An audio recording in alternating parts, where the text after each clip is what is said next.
selamat pagi Bapak Ibu dan Saudara yang dikasihi Tuhan. Senang sekali kita dapat berjumpa lagi lewat acara ini. Apa kabar semuanya? Saya berharap semua baik, semua sehat, semua dalam perlindungan dan pemeliharaannya secara luar biasa. Bersama saya Pendeta Anton, Kopi Pagi hari ini mengangkat sebuah tema tergoda oleh keinginan. Bilangan pasal 22 ayat 1 sampai ayat 35, namun saya akan membaca ayat yang ke-12 dan 13 saja. Demikianlah firman Tuhan.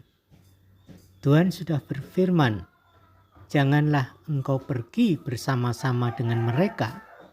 Janganlah engkau mengutuk bangsa itu, sebab mereka telah diberkati."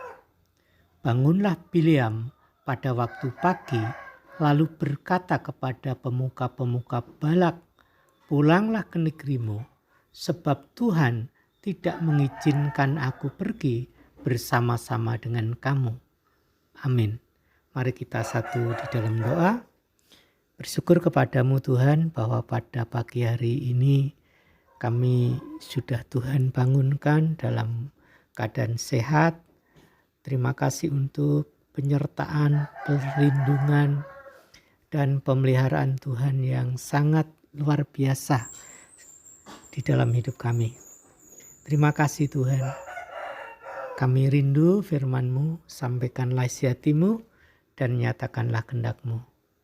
Urapi hamba-Mu ini, urapi kami semua yang mau mendengarkannya. Demi nama Yesus Tuhan, kami berdoa. Haleluya. Amin.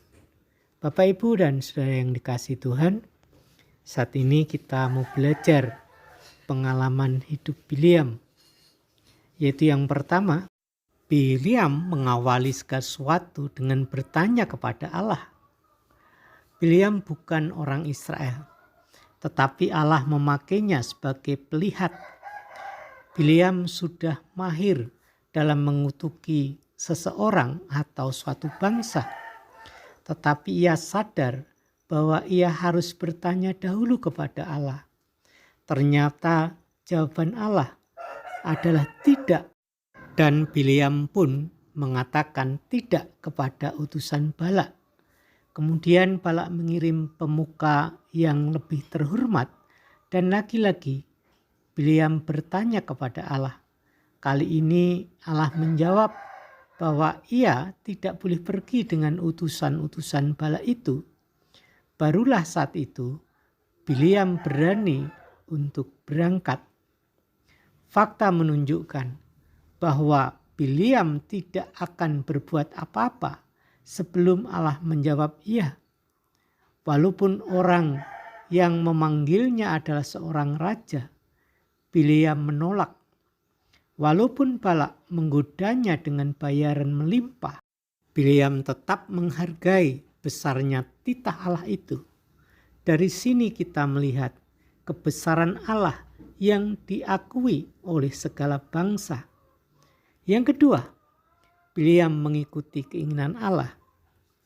Sekuat dan sebesar apapun suatu kerajaan, tidak ada yang lebih tinggi daripada Allah.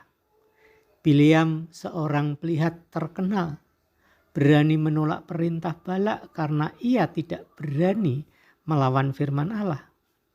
Ketika firman Allah dengan jelas mengatakan tidak, seharusnya kita tidak melawan Allah. Apapun status kita di dunia ini, di hadapan Tuhan, kita adalah umat miliknya.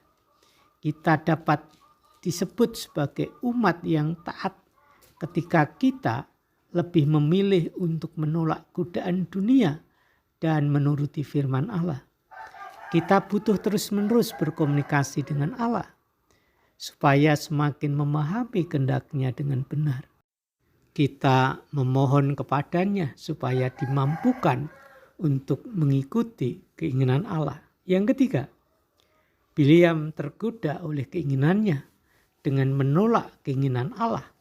Saat pertama kali Balak mengirim utusan untuk memintanya mengutuki bangsa Israel, Tuhan sudah berfirman, Janganlah engkau pergi bersama-sama dengan mereka. Janganlah engkau mengutuk bangsa itu, sebab mereka telah diberkati. Namun saat itu Balak kembali mengirimkan utusan. Keteguhan hati Bileam tergoncang. Faktanya dalam diri Bileam ada keinginan untuk mendapat banyak harta. Itulah sebabnya sekali lagi ia mencoba memastikannya, bertanya kepada Tuhan di ayat 19. Bileam mencoba mengkompromikan kehendak Allah dengan keinginan hatinya. Firman Tuhan adalah pedoman kehidupan. Jangan pernah kita mencoba mengkompromikan kebenaran di dalamnya dengan keinginan hati kita. Jika hari ini kita sudah mengenal dan memahami firman Tuhan, maka lakukanlah firman itu dengan segenap hati. Tidak bijaksana mengabaikan petunjuk Tuhan, lalu mengikuti keinginan hati sendiri. Bukan keuntungan nanti yang kita dapatkan, namun kerugian dan penyesalan. Tuhan mengingatkan kita tidak selalu bisa kita duga sebelumnya.